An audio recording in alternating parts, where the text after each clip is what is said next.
Entering the 19th century, there was one sentiment shared by all when it came to the vast empire of China, headed by the Manchu Qing dynasty, ruling by divine mandate from heaven. A sentiment shrouded in fear, and one that even the greatest conquerors of Europe held. Don't poke the sleeping tiger.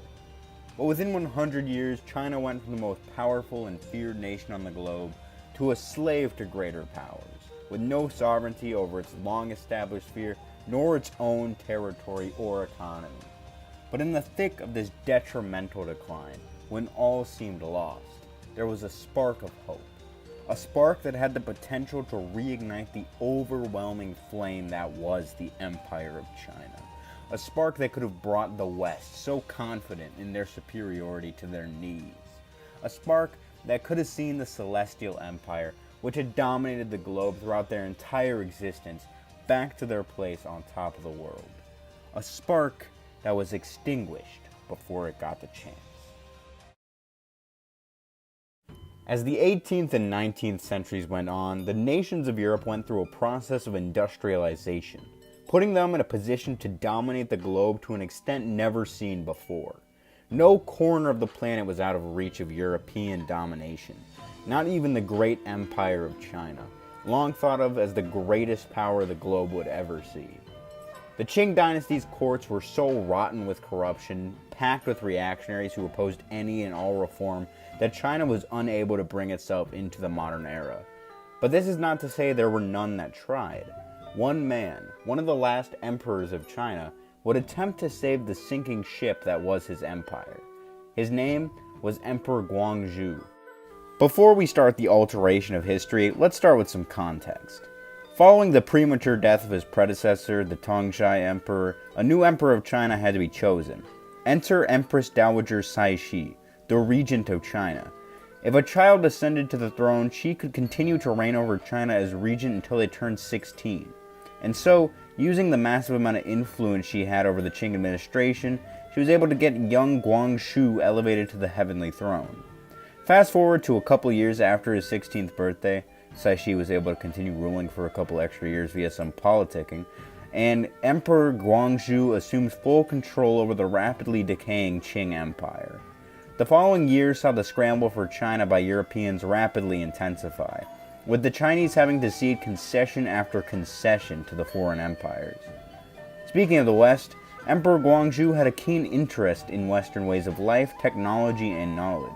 A desire to bring these things to his empire began to foster within him, and so he continued the policy of his predecessor of light modernization. This half-hearted attempt at industrialization continued up until the Chinese were humbled once again, this time not by a European power, but by a fellow Asian one.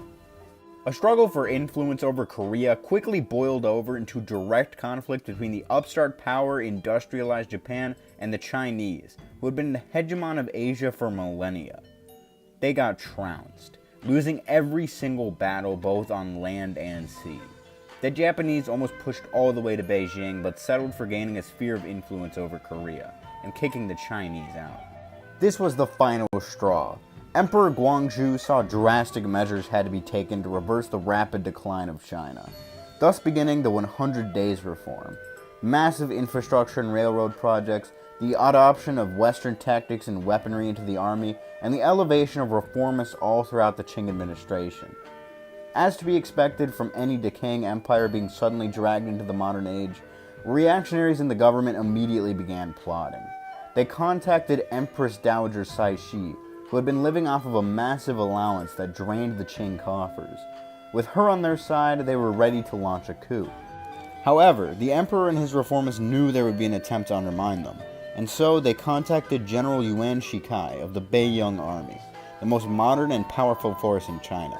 He agreed to help them, but in a monumental betrayal switched sides and ratted out their plans to Cixi. Without any allies, the reformists were overthrown during the Wuxu Coup. Many were executed or arrested, and the emperor became no more than a puppet to Cixi. Now let's begin turning this history into alternate history. In this timeline, Yuan Shikai simply decides to hedge his bets with the emperor and his reformist faction. Come the Wuxu Coup, and the reactionaries is swiftly defeated by the Beiyang army. Everyone involved in the coup are arrested and or executed, including Cixi, whose massive annual allowance would be redirected into the efforts of the 100 Days Reform. Speaking of the 100 Days Reform, it would now be able to continue into its next phase. Railways are constructed and connect to the empire. The army is slowly but surely brought to the modern age, as up-to-date equipment, training, and tactics are introduced. Without a powerful base after the Wuxu Coup's failure, anti-reformists and reactionaries would be purged and removed from all levels of administration. The metamorphosis of China would truly begin. Now we reach the end of the 19th century, to the Boxer Rebellion, the final attempt to assert China's sovereignty from foreign powers. This saw the Qing back the secret society known as the Boxers, who were assaulting Christians in northern China from foreign intervention. In order to ensure the modernization of China continues, the Qing must not lose this war. In this timeline, the Chinese are able to defend the capital city of Beijing and push back the foreigners. The armies of the multinational alliance devolve into disarray.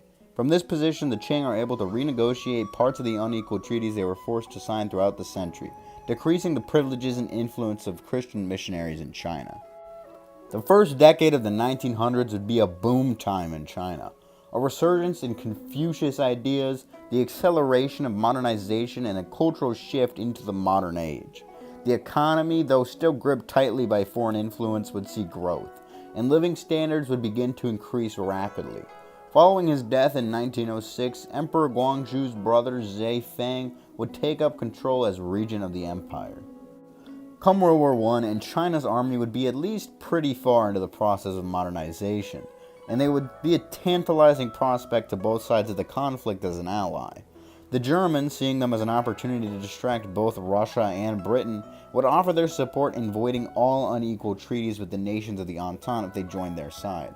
The British, wanting to not have another major enemy, not to mention one that could threaten India and the already failing Russian Empire, along with the large labor pool and industrial base China could provide, would promise a renegotiation of the unequal treaties, the expulsion of all German influence in China and its economy, and a promise to all German tributary cities in China. They also may secretly make an agreement to back Chinese claims to Taiwan from the Japanese. Seeing as China's armies wouldn't be a massive fighting force at this point, just 3 decades ago they were still using spears and muskets for the most part, mind you, I doubt China would join the Central Powers, seeing as they would be surrounded by all sides. Instead, they joined the Entente in exchange for a renegotiation of the unequal treaties, loosening the foreigners' grasps over the Chinese economy. Then, the Chinese industrial machine would for the first time roar to life. Industrialization would be accelerated by magnitudes not yet seen in any nation as the economy begins production of war material for the other nations of the Entente. The rest of the war would go pretty much the same with the Entente victory, but at the peace conference, German holdings in China originally promised that Japan would be handed over back to the Chinese, and almost immediately following the war's end, China would demand Taiwan's return to Chinese hands, as well as a full expulsion of Japan from China. Japan would most likely deny this, and thus would begin the Second Sino-Japanese War. At this point, the armies of each nation would be pretty much on par with each other. The Chinese would move into Korea, where bloody fighting would take place. However, with the advantage of sheer numbers as well as the assistance of Korean resistance, I believe China would be able to push the Japanese out. They would then re-establish the Joseon dynasty in Korea as a puppet state. Following the bloody defeat of the Japanese, Britain would announce their backing of China's claim to Taiwan, sailing their Pacific fleet to force a Japanese surrender. Taiwan would return to China, and Korea would be recognized as under Chinese protection and influence. By the time of World War II, China would be an economic behemoth with many paths left open for them. But this video has gotten very long, so I'm going to end it here. If you would be interested in a part 2 in which I would discuss the politics of China itself along with its future in this world, let me know in the comments.